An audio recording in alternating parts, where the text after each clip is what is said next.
Welcome back, all my 40k fanatics out there. I'm DJ here with Tim's Nation to bring you another Warhammer 40k battle report. Once again, joined by Lane, and the mystery has been solved of what army you are bringing today. It's Votann, guys. Votann returned to the channel. Yeah, well, DJ's got his little infinity gauntlet. I should have brought my pickaxe. We've been all there you set. go. Because today I'm going to be bringing Scorpec Lord Thanos, for copyright reasons. He's going to be joining today with his Infinity Gauntlet that he has. So I felt it was fitting. We can't say Infinity Gauntlet. It's Eternity Gauntlet. Is it the... I think there's the Gauntlet of Conflagration that Emotech has. And then there was a Gauntlet last edition. But regardless, guys, if you haven't subscribed to the channel already, please do. Turn on the bell for notifications. Get notified on all the content we bring here on the channel, including the 2 more in detailed descriptions of the armies we're bringing today. Speaking of armies that we're bringing today, let's jump right over into that and give a quick brief synopsis of what we're bringing today. Lane, what do you got? All right, guys, the Votann are back on the channel. We just had a nice little bounce update, a nice little improvement to our grim efficiency rule, but also a bunch of point drops. So there's just a whole lot of these little squats on the table.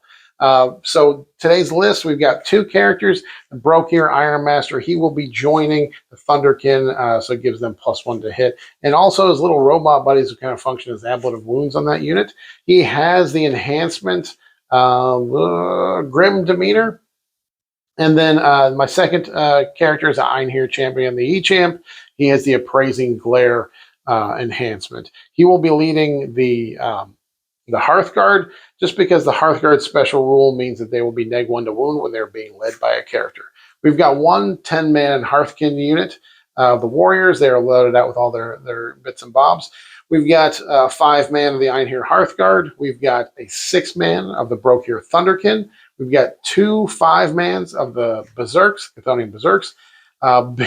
Because I built them all up and I have not built enough Hearthguard yet, we've still got 18 of the Pioneer Jet Bikes. Most people are running these in small min squads of 3. I'm taking 3 big old squads of 6 because the points are so cheap. I'm using all my models, guys. This is it. So we've got 2 of the Sagittar transports, and we've got 2 of the Hecaton land fortresses. The Superchunk smoke wagons are back. DJ, what are you bringing today? All right, so I put my Canoptic Harvest down for a little bit to bring us some Szeras fun. So this is a Szeras themed list where I have Illuminator Szeras leading the charge with 2 20-man squads of warriors, 1 with flares, 1 with reapers. Both will have a Technomancer in them. The Gauze Reapers are going to have Veil of Darkness as well. Then I have 3 Ophidian, 3 Tombblade, and 3 Canoptic Scarabs, as well as 5 Mortals. Those are going to be all for just my secondary game, mostly. The Mortals might be doing a little bit in the primary, but a lot of that's just for my secondary game. We have 1 Canoptic Reanimator, because never leave home without it. Then I have a Catacomb Command Barge for his Resurrection Orb, as well as he's going to have the Sun Triple Weave, making him difficult to take down. A Hexmark Destroyer, even though he went up in points, he's still really good, really cool, and this is an army that can definitely utilize him well. And the final, the best for last, 3 3-man squads of Scorpecs, led by 3 Scorpec Lords. So triple Scorpec Lord.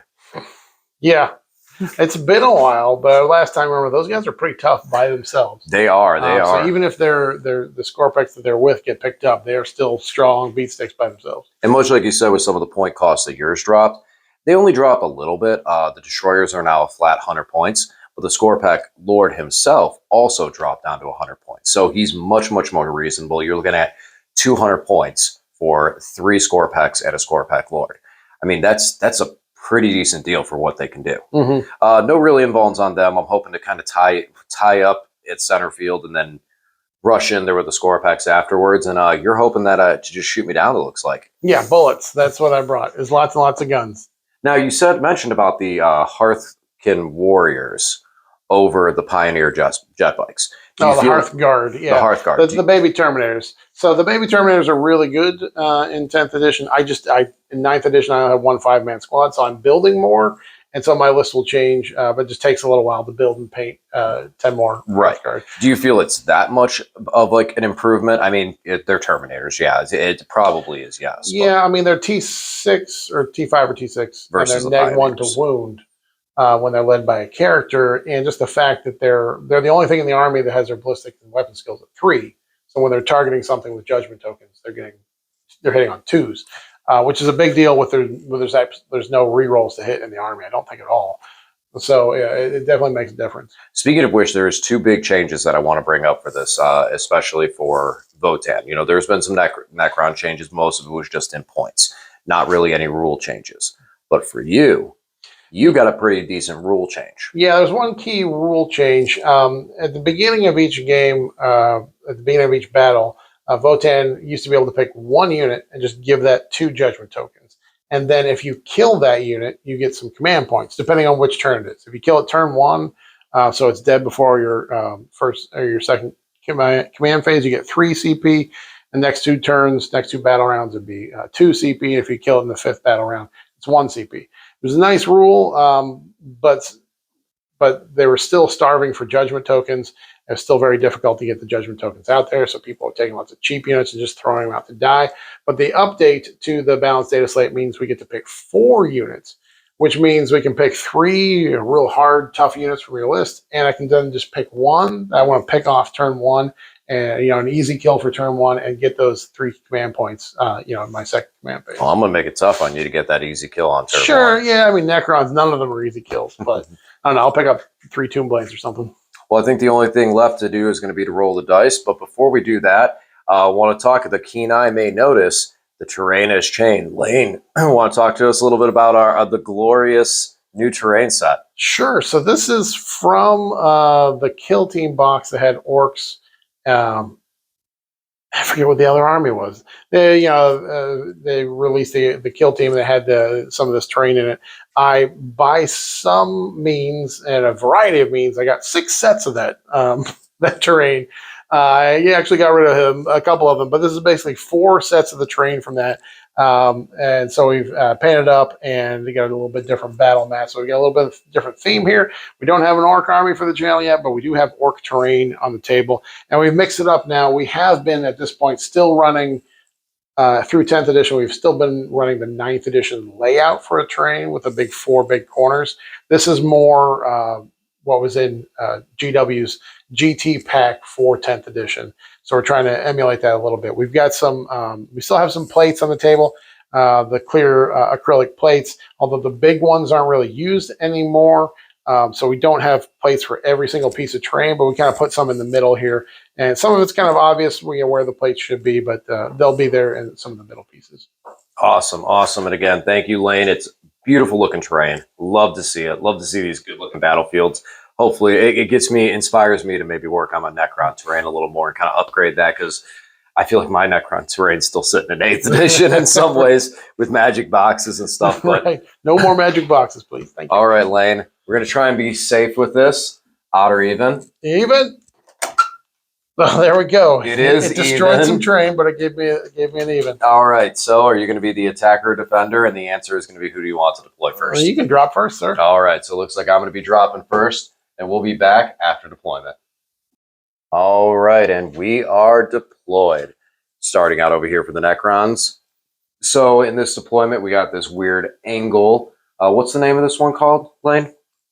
We are in sweeping engagement. Sweeping engagement is the deploy. As you can see, Lane put some of his markers out here for us, so we could see where our deployment zones are.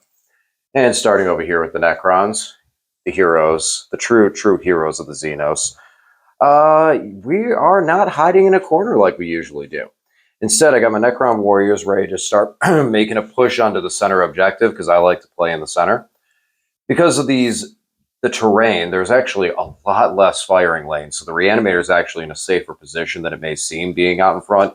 So you can just wander up there and hide nicely. Yeah, we pointed out that this right here is connected, so you can't see through here. Same thing here, so you really have to get around it. There's some scout moves and things in play here, so it's possible, but you can't just see straight through the middle. Right. And there should be, we'll get to that eventually, but like with the bases that would be underneath these, the clear plastic that would be under pieces like this, those would be runes that would completely block us out. So then I got the warriors that are ready to start rushing in the middle. Any of my models that are on top of the building are actually underneath. I just wanted to show where they were for this part of the game. So the warriors are actually underneath, ready to move forward. Same with the immortals, because I don't want to get just shot for no reason. Then we got some score packs over here to be able to move up and start fighting. These score packs are out here because I want to be able to get towards center and get into some better positions if I go first. And my Ophidian's back here ready to leave the table and do Ophidian stuff. And over here we got our Tomb Blades on the end of the flank.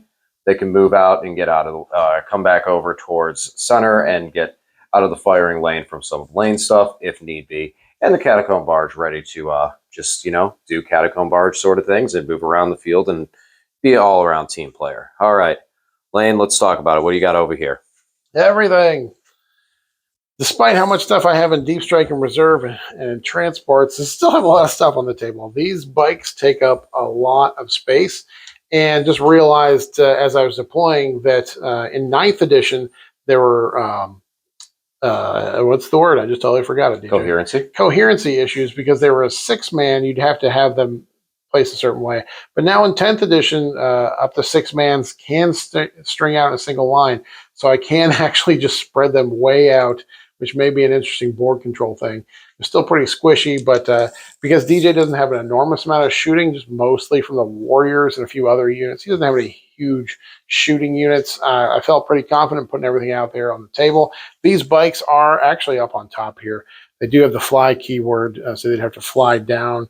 But if I put them underneath here, they'd actually have to fly up and then down. It's kind of slow the unit down. So they're actually up on top. As far as in reserves and deep strikes, the Hearthguard have got the teleport crest and are in deep strike with the E-Champ leading them. The Brokir Thunderkin have the Iron Master leading them, and they are in strategic reserve.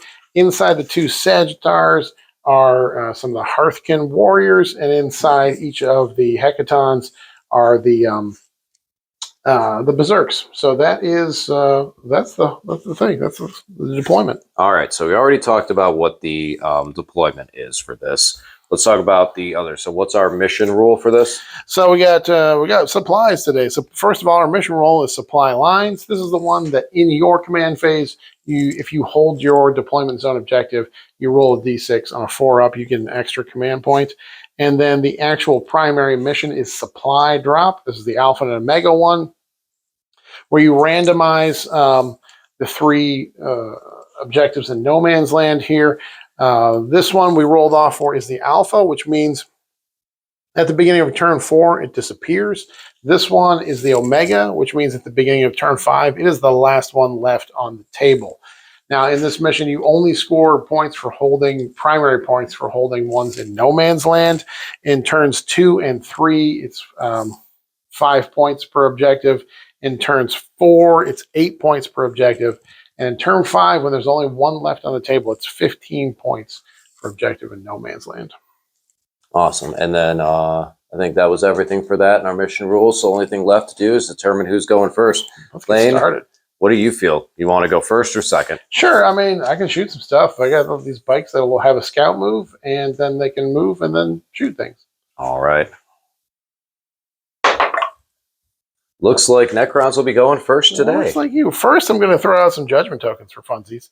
All right, so we'll come back in my movement phase and talk about Lane's judgment tokens. Actually, we'll take a brief second and talk about things after the judgment and the scout moves. Let's go get that stuff cleaned up first.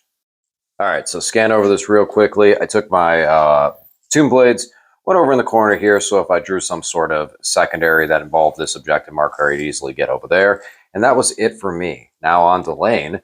He's got, for his 4 units for 2 grudgment tokens, he's got 2 on the Tomb Blades as kind of maybe his easy kill.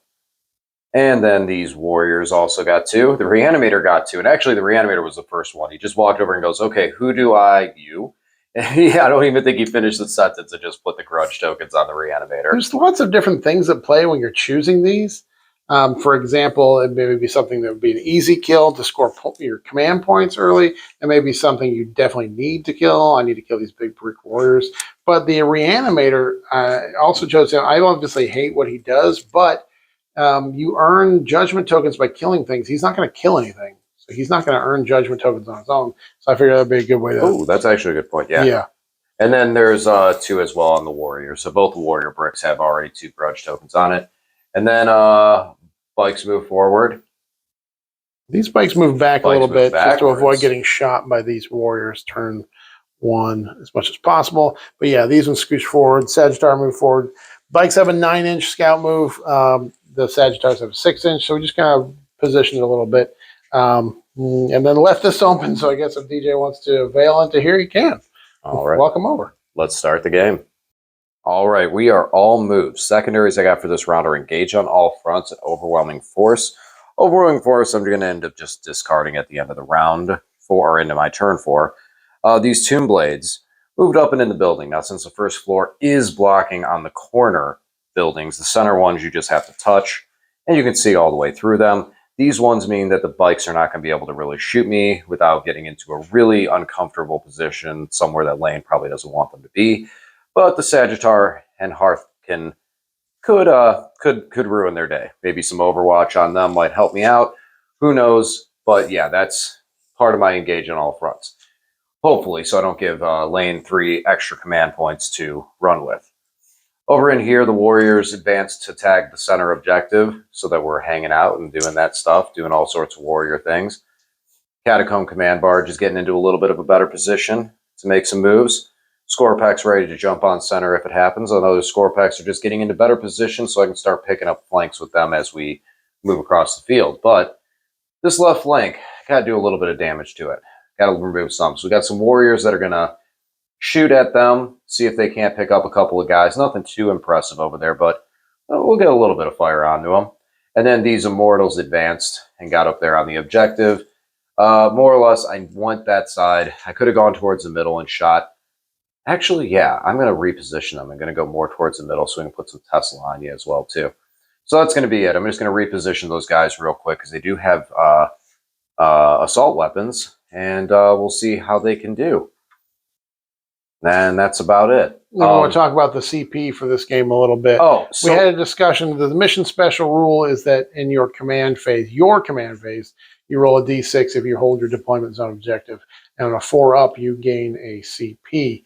And we've kind of determined that because that happens at the beginning of your command phase when you normally gain CP, that we're going to let that stack for this game. So if you get CP from another way by like discarding secondary objectives, we're going to let you get that as well. So just that's how we're playing the rules. Obviously, if this mission special rule comes up, check with your TO on how that's going to work. But that's how we're going to play it today. We're going to play that bonus CP you get, which DJ did get. And he did roll a 5 on that roll. We're going to count it as being part of the CP you get at the start of the turn, so it does not negate any other CP you may earn throughout the battle round. Right. Thank you, Lane. All right, let's. I'm going to readjust these Immortals right here to the other side, and then we'll be back after the shooting. Not too bad. Not too bad for not really having any shooting. So I am inside this building, which means I can see out of it through the back corner. So I was able to shoot at the Sagittar.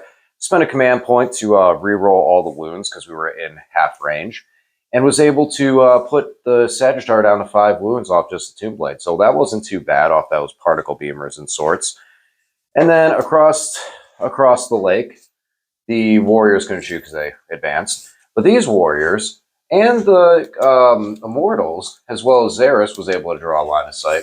We're able to really beat up these bikes and drop them down to half size. That's going to be a battle shock test. Probably won't matter for much, but hey, at least it is. So we'll get 3 points on engage on all fronts for the Immortals making it over, the Tomb Blades made it over, and yeah, all that good gravy stuff. But now it's going to be going over into Lane's turn, and I've given him a whole mess of things to shoot at. As much as I want to kill everything on the board and shoot all my shots at everything, I know if I start shooting into Warriors and I'm not ready to pick up the whole squad, then they're just going to give them extra movement. So I'm a little bit reserved in my first turn here, but our secondaries that I pulled are behind enemy lines and secure no man's land. So I was able to scooch the Sagittar up here because he did get a pregame move earlier and disembark these squats. They are behind enemy lines. Cool, guys. And they're also going to shoot the Tomb Blades here that are marked. If I do pick up the Tomb Blades, I get points. 3 command points. 3 command points is kind of a lot. When do you get that? At the beginning of your next command phase? It's in my next command phase. Okay. Yeah. And so these guys scooched up here. They don't really have eyes on a target. I didn't want to get them too close. I might be able to get one to shoot at these Scorpex, but shooting one would be pointless.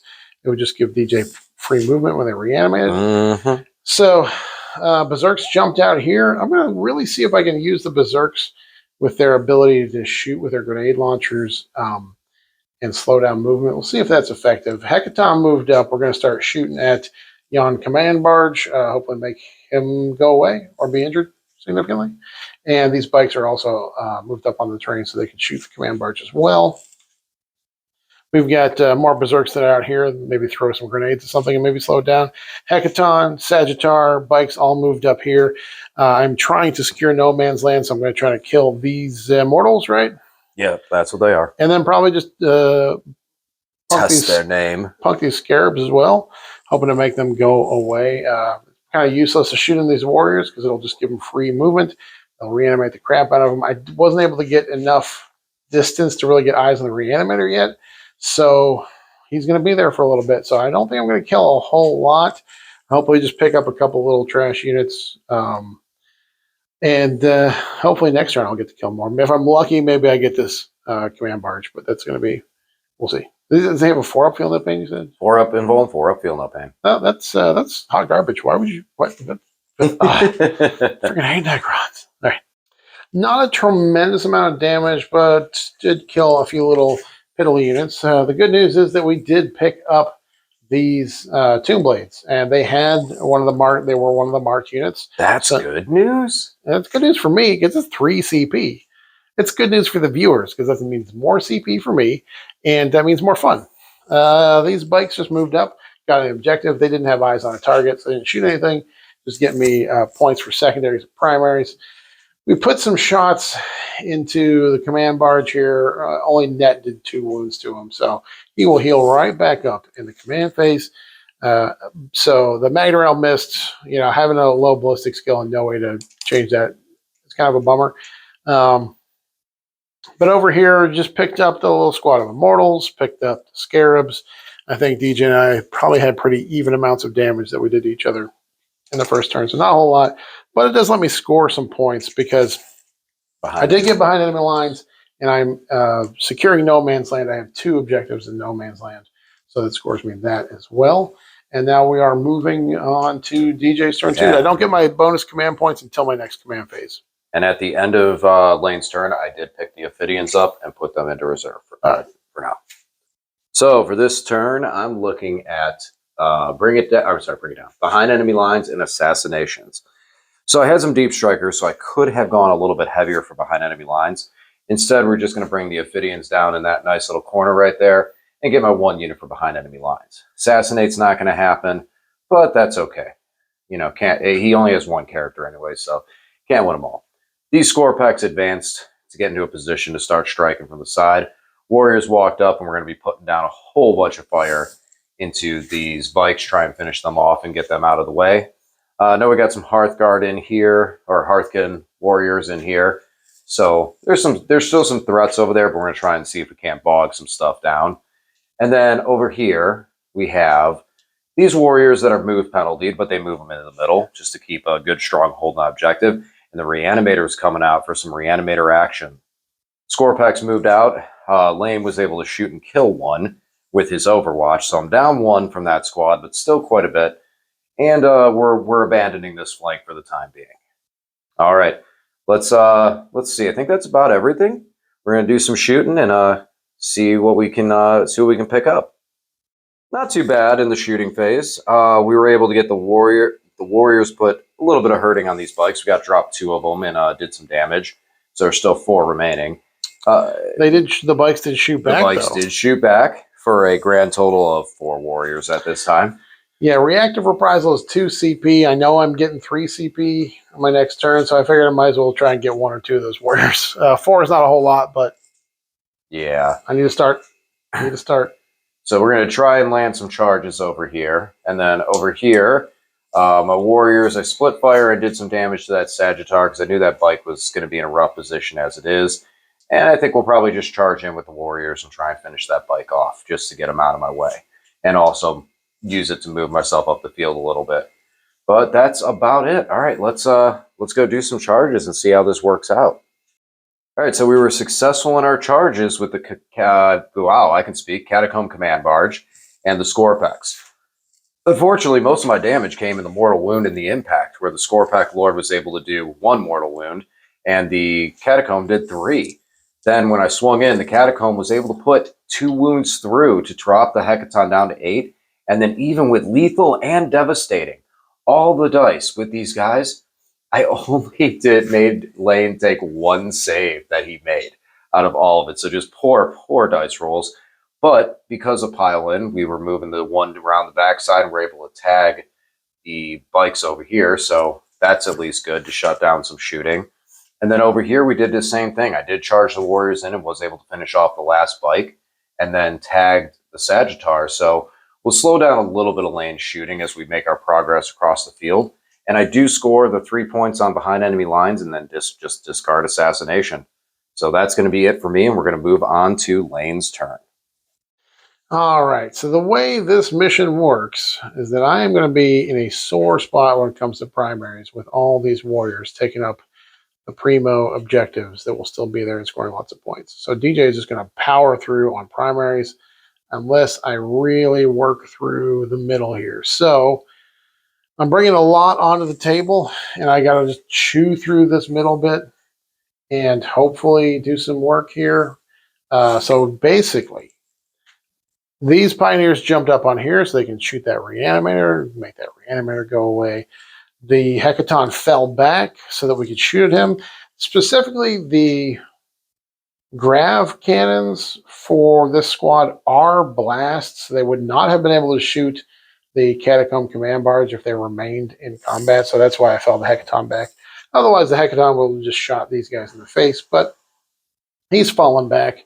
I also brought in the Hearthguard here so they can shoot either at the Scorpex or the Warriors, depending on how things go. Berserk's positioned for a charge here. Hecaton towed into this terrain so he can shoot things too. These bikes fell back. For 1 CP, they can fall back and shoot. They're going to shoot in the middle. I'm going to shoot lots of bullets in the middle. And we'll see what happens. We'll see what happens here.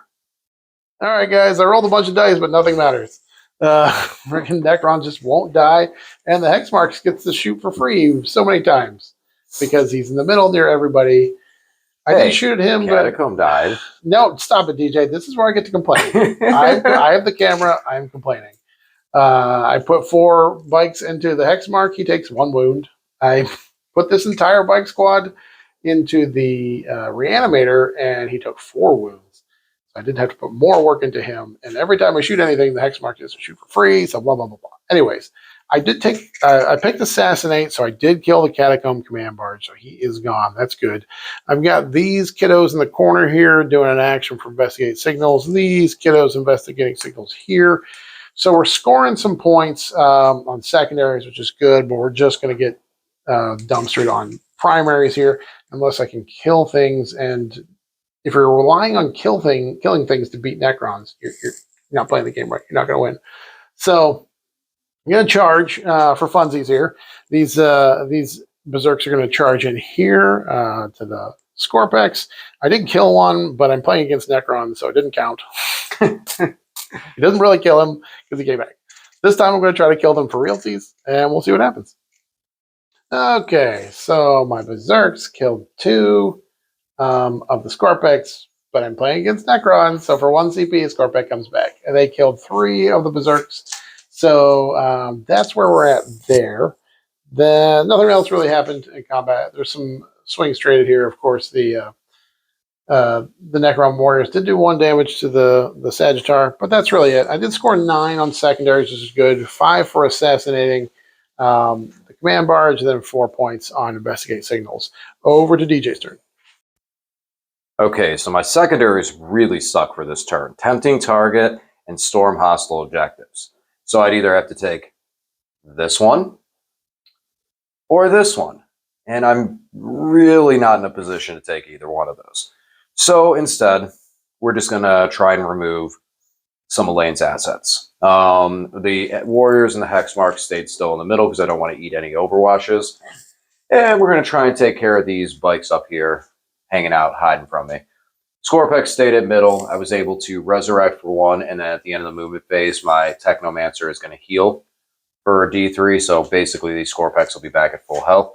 Over here, I did fall back with the Warriors so that I was able to charge the Scorpex and Ophidians in, because I want to start moving them back into the game. And yeah, that's going to be what we're looking at right now. So let's do some shooting.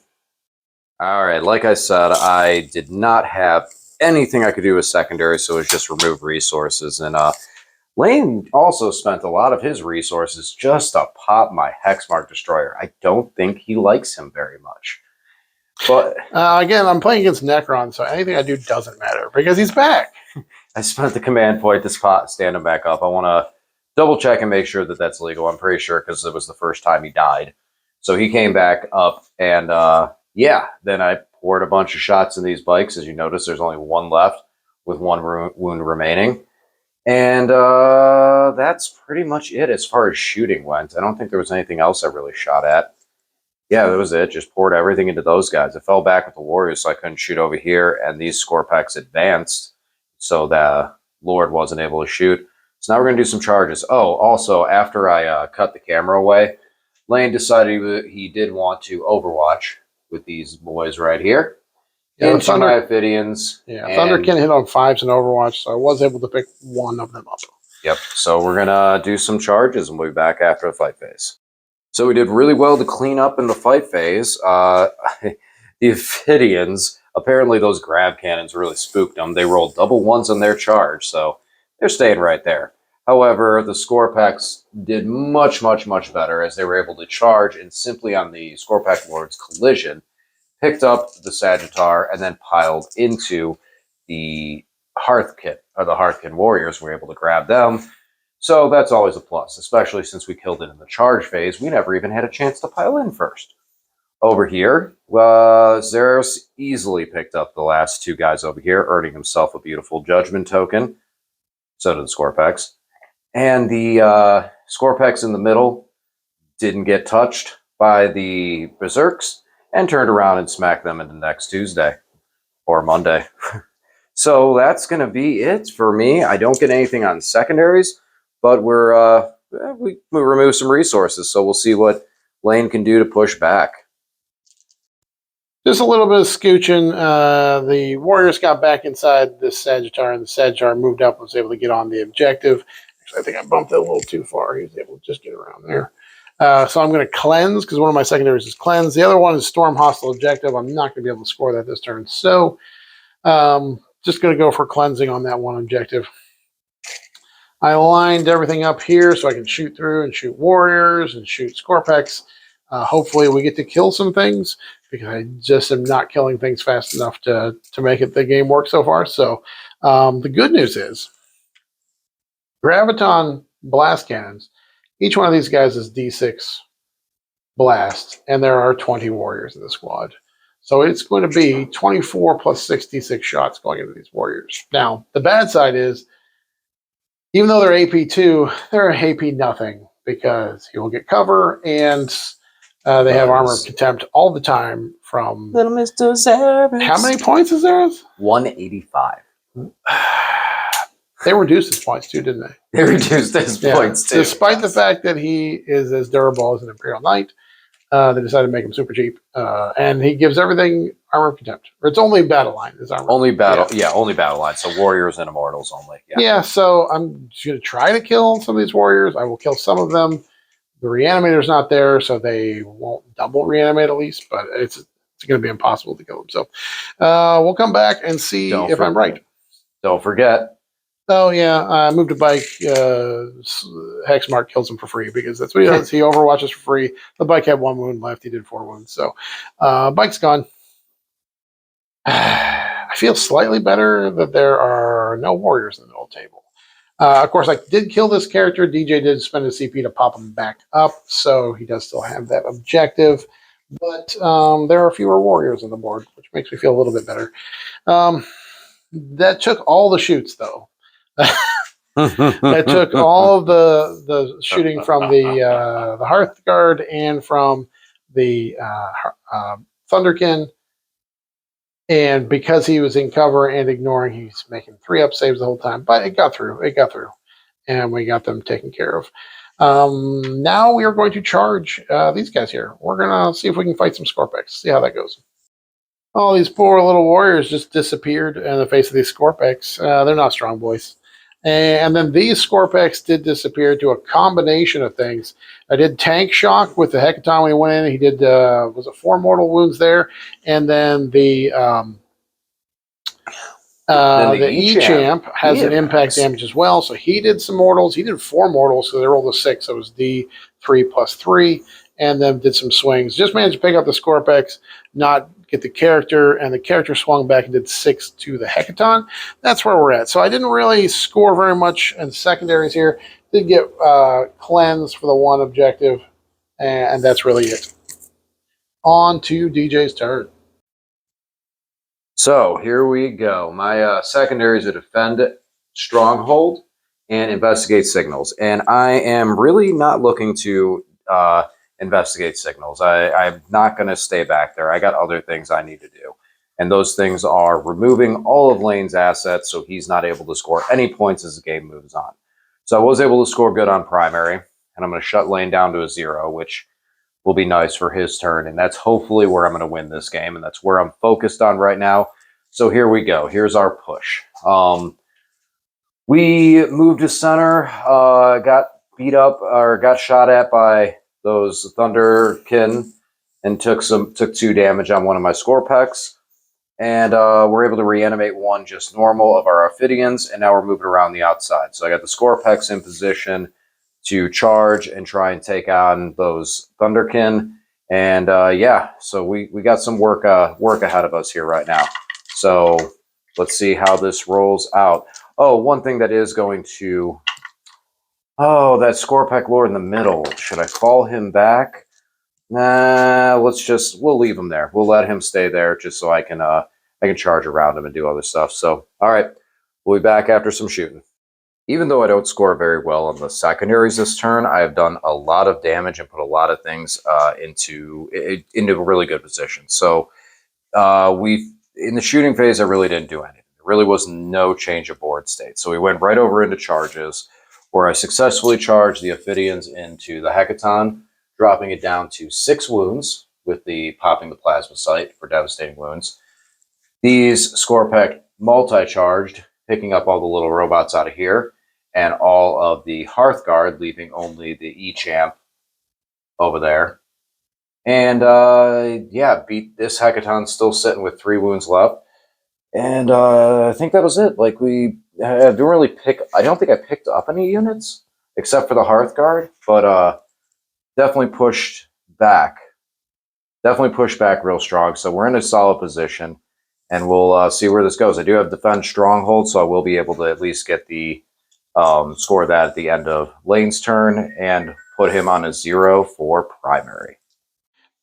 Pull tempting target and deploy teleport Homer. Teleport Homer just means these guys are going to scooch back here once again and get in here and deploy teleport Homer. So this is kind of their side of the board. They're protected. They're safe. They're always good. What are you? I was pointing at the tempting target for you. Oh yeah, and my other was tempting target. Yeah, this is my tempting target. I am not tempted by this target. I am not enticed in the least to come over and try and get this target. So that's it. Other than that, I fell back with the E-Champ, and I fell back with the Thunderkin for 1 CP. Thunderkin will fall back and shoot, and we'll come back in a minute and see if I kill anything. So shooting, we picked up these Scorpex, and we picked up these. What were they? Ophidians. Yeah. Ophidians, picked those up. Hecatons didn't really do a whole lot of work into combat here, or while they were in engagement range. But that was really it for the shooting. And then we charged in here, finished off the unit of Scorpex, got this guy and killed the Scorpec Lord. But for 1 CP, comes back as a character, so he is back. And that's it. That's all we really had happen this turn. I just got the deploy teleport Homer in my deployment zone. Says 5 for that. All right, real simple. We got no prisoners. We got cleanse. We're going to cleanse the center with the warriors, and we move everyone up here. We're going to do some shooting, and we'll let you know how this shooting resolves. All right, so after the shooting, we did pick up the E champion over here, but that was really about it. Also one of the Thunderkin. We charged in. We got some impact damage dice roll to do, and we'll come back and see how this all pans out. All right, so damage has the final wound has been dealt. We have done, I don't know how you'd say it, but the cleaving blow, the haymaker, the hurt has happened. So the Thunderkin are down to just one dude and their character. Both hackathons are fully gone. This guy rushed in there with impact damage and swings. He was able to finish him off. We cleansed the center objective for those points, and we've just cleared everything out of there. So Lane's going to draw some cards and see if he can score anything. But right now, Lane is kind of relegated to these little guys back here that are just like, oh man, guys, what happened? What happened? We're going to start right here. I want this for all of the Necron fans in the group right here. We have Szeras and 3 Scorpec Lords, all of which made it all the way across the board and are currently hanging out in the Votann deployment zone. Lane's turn, he was not able to do anything for secondaries or score primaries, and we just finished up and cleared off. But except with the little Hearthguard that were hanging out in the corner for the whole game. But that's going to be the game. Final score, Necrons 73, Votann 55. All right, we're going to catch up with you guys in the post-match on this and talk about all the fun we had with this game today.